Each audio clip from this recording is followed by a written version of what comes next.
Bienvenue dans le podcast Ose briller. Je suis Élodie Leclerc et je suis ici pour te partager toutes les clés pour te libérer, t'accepter pleinement, rejoindre le mouvement de la vie et briller de mille feux.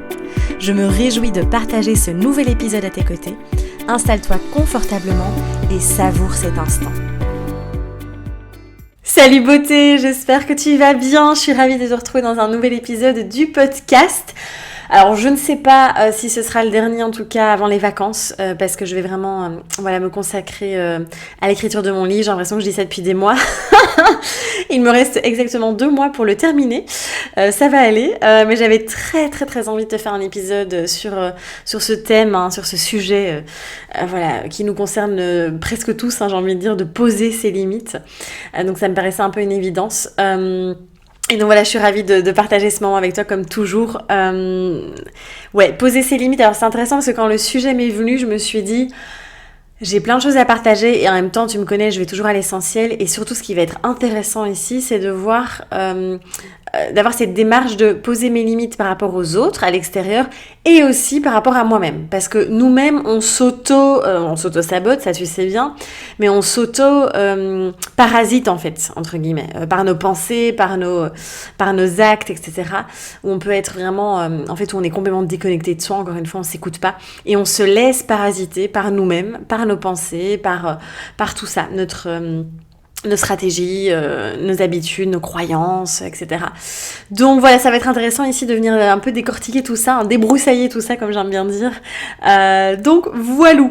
Alors, tant que j'y pense, avant de plonger dans le vif du sujet, vraiment, reste très attentif ces prochains temps parce que mon livre là est sur le point de sortir, le premier livre va être disponible ici très bientôt, en tout cas déjà en ligne et dans les librairies en France, ce sera pas encore tout de suite.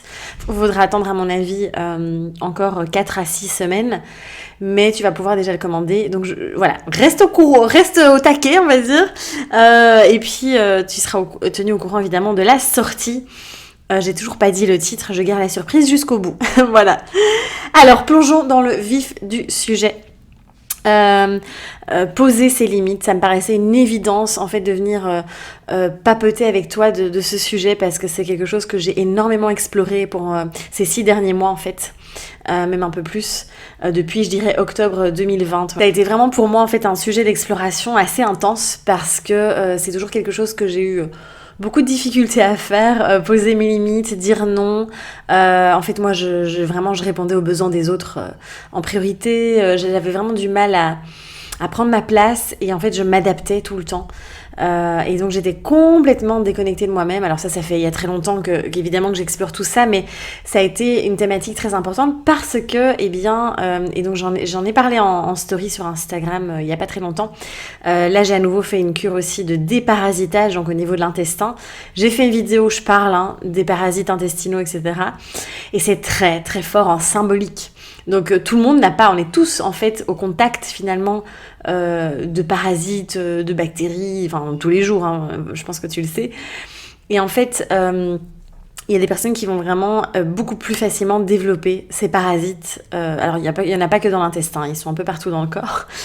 Et donc c'est très fort au niveau de l'expression du corps, au niveau de la symbolique, je n'arrive pas à poser mes limites, je ne pose pas mes limites, et je me laisse envahir par l'extérieur, je me laisse envahir par les autres, mais aussi par moi-même. Et ça, moi, j'avais jamais, parce que je connaissais déjà la symbolique et tout ça, et c'est en travaillant vraiment avec mon thérapeute où on a été vachement loin parce que lui aussi a expérimenté ça, donc moi j'aime bien être accompagnée par des personnes qui expérimentent, qui savent de quoi ils parlent en fait. Et donc c'était vraiment un magnifique parcours.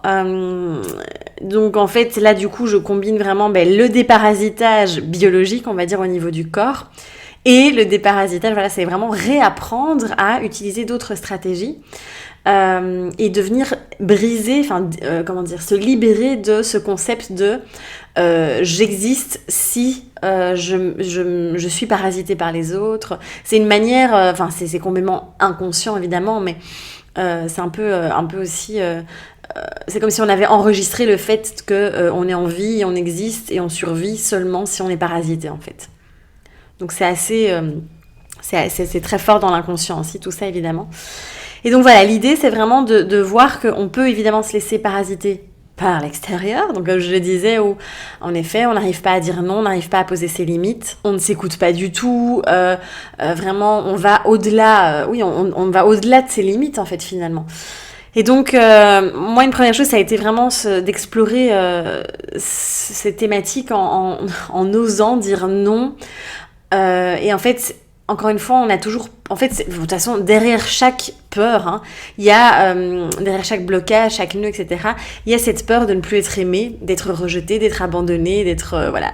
Il y a tout ça, en fait, qui est à chaque fois réveillé. Et c'est vraiment cette peur de ne pas être aimé qui est à chaque fois au cœur de tout ça.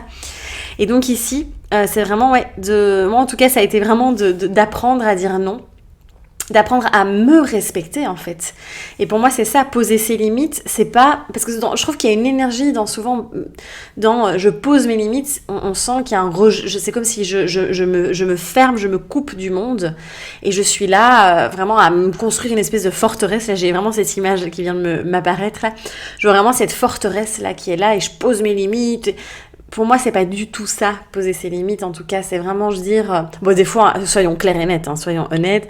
Des fois, c'est genre juste envie de dire, bah, écoute, là, tu me... Hein, on pose des limites, on le dit. Voilà, ça peut, hein, je veux dire, ça peut se passer comme ça aussi, parce qu'on est des êtres humains et qu'on fait de notre mieux, d'accord ? Mais on peut le faire aussi de manière... Pour moi, poser ses limites, c'est vraiment s'écouter et se respecter. Et surtout, c'est j'écoute, je m'écoute à chaque instant et je respecte ce que j'entends. Et donc, plus tu vas être à l'écoute de tes besoins profonds, plus tu vas être à l'écoute de tes envies. J'ai envie, j'ai pas envie, de quoi j'ai besoin, de toujours revenir te poser cette question. De quoi as-tu besoin, en fait ?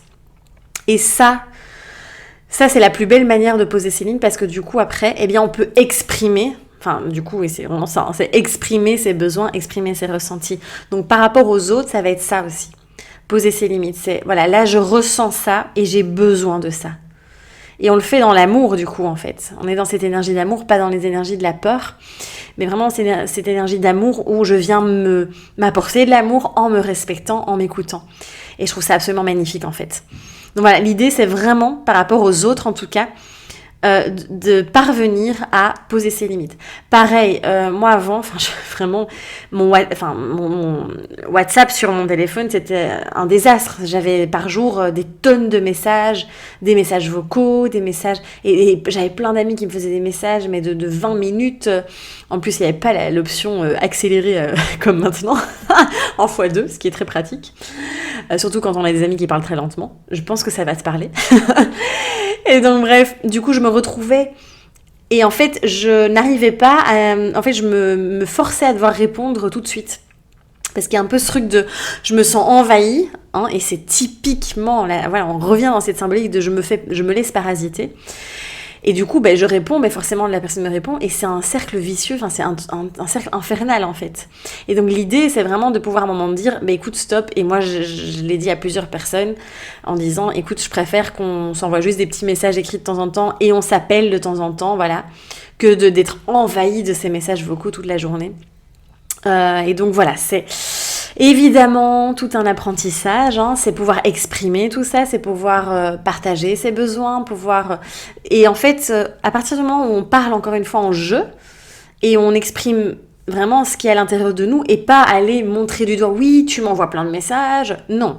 Là, on est dans la communication qui n'est pas très authentique, enfin, qui est vraiment on est dans la peur, on est dans... Voilà, c'est un peu contre l'autre, finalement. Là, de revenir à chaque fois, j'exprime en jeu, eh bien, là, on est dans l'expression de ses besoins, et donc on est vraiment dans cette communication d'amour, et cette communication non violente, comme on en parle souvent. Donc voilà, c'est vraiment... moi, c'est vraiment la plus belle chose que je me suis offerte, je pense, comme cadeau ces derniers mois, de pouvoir vraiment m'écouter. Encore hier aussi, pareil. Quand des fois vous avez... Moi, j'étais épuisée parce que j'avais une grosse journée, j'avais une grosse semaine aussi, et j'ai une amie qui m'invite, c'est l'Euro pour le moment, donc il y a le match de foot dans tous les sens, la Belgique jouait évidemment, et donc du coup je me suis dit ça peut être génial d'aller vraiment voir le match dans un café avec cette ambiance et tout, mais j'étais tellement fatiguée et ma pote insistait, et en même temps, elle insistait avec beaucoup de bienveillance et d'amour évidemment, mais Et j'ai vraiment hésité, puis je me suis dit non, écoute-toi, vraiment. Et c'est aussi respecter mes limites. Et là, physiquement, j'étais incapable finalement d'aller dans du bruit et dans cette foule, etc. Et donc voilà, c'est de revenir. Et plus tu vas être connecté à toi, plus tu vas te respecter, plus ça va être facile en fait. Et plus en fait ton entourage ça va devenir tellement fluide et tellement naturel que en fait tu vas dégager en fait quand on est aligné avec soi en fait on dégage c'est par exemple on me pose souvent la question aussi, bon là je pars un peu dans tous les sens mais t'as l'habitude hein. En fait le truc c'est que par exemple on me pose souvent la question, ah oui tu vas avoir 32 ans, t'as pas tout le temps des gens qui te demandent quand est-ce que tu vas avoir des enfants, etc. Et en fait non, j'ai jamais, c'est extrêmement rare qu'on me parle de ça, parce qu'en fait je suis tellement alignée avec ce que je ressens par rapport à tout ça et tout, que du coup, en fait, je pense que quand on dégage, en fait on attire encore une fois ce qu'on dégage, et donc à partir du moment où on est aligné et où il n'y a pas des peurs qui sont là, la vie en fait comme c'est fluide, ça circule quoi, c'est vraiment ça. Alors pour revenir maintenant du coup à l'auto-parasitage, hein, donc quand on n'arrive pas à poser ses limites envers soi, et ça aussi quand on a tendance à toutes les personnes qui en général frôlent tout ce qui est burn-out, maladie chronique, auto-immune, etc., où c'est le corps à un moment donné qui dit stop, c'est souvent des personnes qui sont complètement, qui ne sont pas du tout à l'écoute d'elles-mêmes en fait, qui sont déconnectées complètement de leurs besoins, de cette petite voix, de leur intuition, de leur ressenti.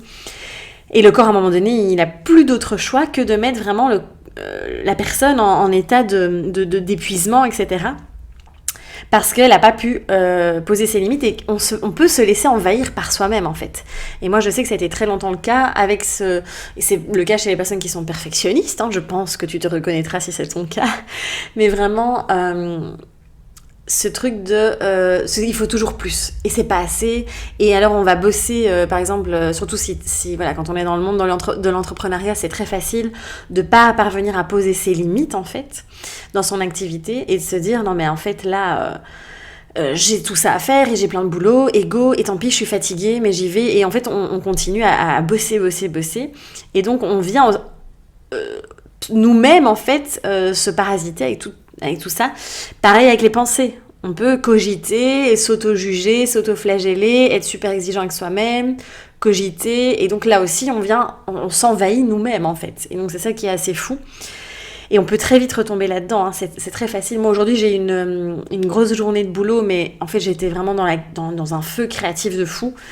Et je me voyais créer. J'ai commencé à 9h du matin, et là il est 18h et j'ai peut-être pris 1 heure de pause au total. Mais voilà, j'adore. Parce que je sais que c'est comme ça que je fonctionne. Et en même temps, là, j'ai commencé à sentir mon corps qui me disait tu vas te calmer. Et donc voilà, là, je me suis dit, je vais enregistrer le podcast et puis repos. Et donc voilà, c'est vraiment d'avoir cette capacité à un moment donné de dire stop. Et je sais qu'avant, quand je posais pas mes limites, là j'aurais bossé toute la soirée probablement pour aller jusqu'au bout de ce que j'avais mis sur mon planning aujourd'hui. Et là j'ai barré et j'ai reporté à demain et j'ai réétalé sur la semaine en fait. Et donc voilà, c'est vraiment de pouvoir poser ses limites. Pareil, de pouvoir dire à un moment donné stop, là je me repose, là je fais une activité pour moi. C'est vraiment pense vraiment en termes de je pose mes limites, mais pas que par rapport aux autres, parce que parfois on a du mal à poser ses limites envers soi-même bien plus qu'avec les autres, hein. Et donc on a même des personnes qui ont comme ça un tempérament en fait voilà, très fonceur, qui disent ce qu'ils pensent aux autres très facilement et tout, qui arrivent à poser leurs limites avec les autres mais pas du tout avec eux-mêmes. Et donc, ils se laissent envahir, parasiter, etc. Par leurs propres pensées, leurs propres croyances, etc. Donc voilà. Voilà un petit peu tout ce que je voulais te partager. Et par rapport à... comment, le comment, entre guillemets, déjà de comprendre ça, déjà de mettre ça en conscience, c'est énorme. C'est un pas qui est énorme. C'est déjà, comme je te disais, d'apprendre à dire non aux autres et à soi-même aussi parfois, de pouvoir vraiment être capable de dire non, là le mental il me demande d'en faire beaucoup trop, stop, je reviens écouter mon corps, mes besoins, etc. Vraiment nettoyer ses pensées, donc pas hésiter à utiliser tout ce qui est respiration, méditation pour ceux pour qui ça correspond, être en conscience au maximum en fait et de se dire ouais là est-ce que je suis pas en train de dépasser mes limites en fait, faire vraiment des moments d'arrêt. Voilà, moi plusieurs fois par jour je m'arrête et je fais un espèce de petit check-up entre guillemets. Je viens de t'épargner les 10 éternuants, je sais plus parler, les 10 éternuements que je viens de faire avec ces foutues allergies. je couperai, ne t'inquiète pas. Donc je disais de faire un check-up en fait plusieurs fois par jour en mode ok là comment je me sens, qu'est-ce que je ressens, quels sont mes besoins, est-ce que c'est ok, est-ce que tout va bien, quelle est mon énergie, etc. Donc voilà, c'est vraiment une clé qui est super importante de faire un état des lieux entre guillemets, un petit check-up énergétique, j'aime bien dire ça, et de voir un petit peu comment on se sent et surtout d'écouter son corps. Comme je dis toujours, tu sais bien, le corps il ne ment jamais, il sait, donc de vraiment revenir dans les sensations. Et évidemment, le fait de poser ses limites, moi j'utilise énormément le mouvement. Donc dans Flow Energy, dans la méthode Flow Energy, en fait il y a des flows où vraiment, comme le flow ancrage, le power flow aussi, le flow confiance en soi, qui est dans le pack Self Love, qui est sorti il n'y a pas très longtemps, d'ailleurs je te mettrai le lien juste ici en dessous, où là vraiment on va justement se reconnecter à son pouvoir, on reprend sa place. Et en passant par le corps, on vient vraiment envoyer le message aussi à notre structure, à notre énergie, etc. Qu'on est là en fait, et qu'on pose nos limites, qu'on s'écoute, qu'on se respecte en fait. Donc voilà, ça c'est vraiment aussi une méthode, enfin pour moi ça m'a énormément aidé en fait, depuis que je pratique vraiment pour moi-même et que j'enseigne Flow Energy, ça a tellement changé la manière dont j'ai cette capacité vraiment à m'écouter maintenant, c'est assez fou, et à poser mes limites, à dire non, alors qu'avant c'était ma plus grande peur en fait, vraiment c'était quelque chose qui m'effrayait en fait. Donc voilà, d'ailleurs, je fais une petite parenthèse tant que j'y pense. Si tu me suis sur Instagram, j'ai créé un tout nouveau compte qui s'appelle Flow Energy, tout simplement. J'ai décidé en fait de vraiment scinder toute la partie life coaching, acceptation de soi, éclosion, etc. avec la partie mouvement, Flow Energy, Bloom Dance et tout. Donc n'hésite pas à aller t'abonner pour me soutenir aussi sur Insta. Donc voilà, mais je pense que j'ai tout dit. C'est déjà pas mal tout ça. J'avais vraiment très à cœur de te partager cet épisode parce que c'est un sujet qui, moi en tout cas... qui me touche beaucoup, que j'ai beaucoup expérimenté aussi. Et ça me paraissait un peu une évidence parce que je l'observe beaucoup dans les accompagnements aussi. Même avec moi-même, je suis très très loin d'être parfaite. Et j'apprends encore, on apprend toute notre vie, n'oubliez pas. C'est vraiment de pouvoir continuer à apprendre finalement, à poser ses limites, à se respecter et à exprimer surtout, parce que je pense que c'est une des choses qui nous fait le plus peur aussi, c'est la communication, d'exprimer vraiment ce qu'on ressent vraiment et pas ce qui serait bien de dire pour éviter toutes nos blessures, de réouvrir toutes nos blessures et de souffrir à nouveau. Donc voilà, en tout cas, merci pour ton écoute, merci pour ce moment de partage. Je ne sais pas quand on se retrouve, on verra bien si j'ai vraiment une super grosse inspiration pendant cet été. Évidemment, je ne m'empêcherai pas de venir te partager tout ça. Quoi qu'il arrive, on se retrouve très très vite. Et puis n'hésite pas, même si je vais, je t'emmène avec moi en Italie, parce que là je pars tout bientôt. Je continuerai à être présente un petit peu par-ci par-là sur les réseaux à mon rythme. Et donc voilà, bon, prends soin de toi en tout cas. N'hésite pas comme d'habitude à liker, à partager l'épisode autour de toi, à parler vraiment de ce podcast. Et merci pour tout ton soutien. Et puis on se dit à très vite, prends soin de toi et ose briller. À très vite.